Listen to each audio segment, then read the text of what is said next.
าศมื้อนี้กันเย็นเนาะคักเลยลงมื้ออื่นเจ้าสิไปไสก็บ่ได้ไปไสไปบ่ไปกินปลาอยู่น้ำคลองไปกับไปหาปลาเนาะไปกินเป็นไผโทรมาคือบ่ครับได้มีใครโทรมาเลี้ยวไปรูปนี้ก็งามเนาะคือบ่ครับใส่โทรมาเบิ่งดูบ่เบิ่งไม่เบิ่งกะยาว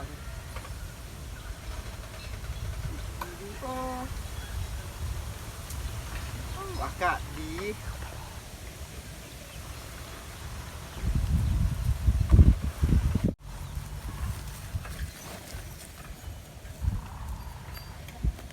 เป็นไผ่วะ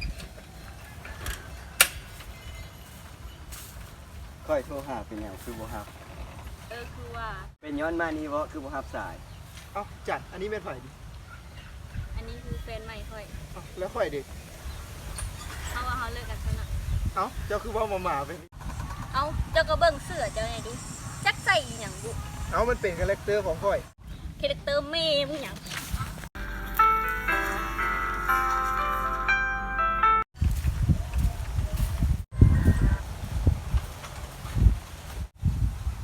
เจ้าสิอยู่กับมันหรือว่าสิไปกับค่อย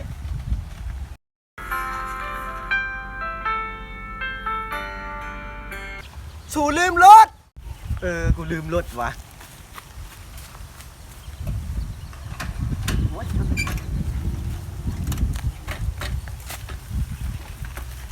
ไป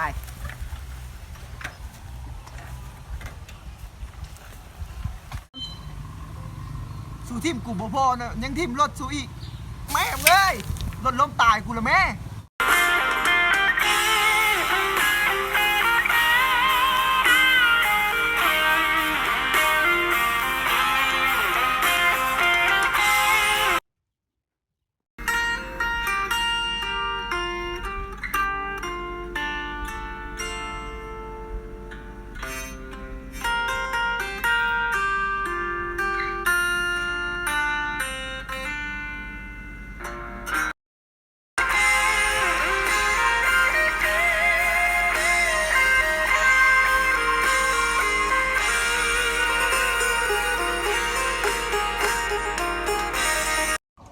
ก็ไปนะฮะมึงแล้วบักควาย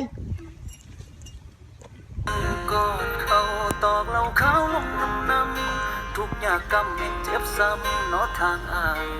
บางแง่เจ้าของ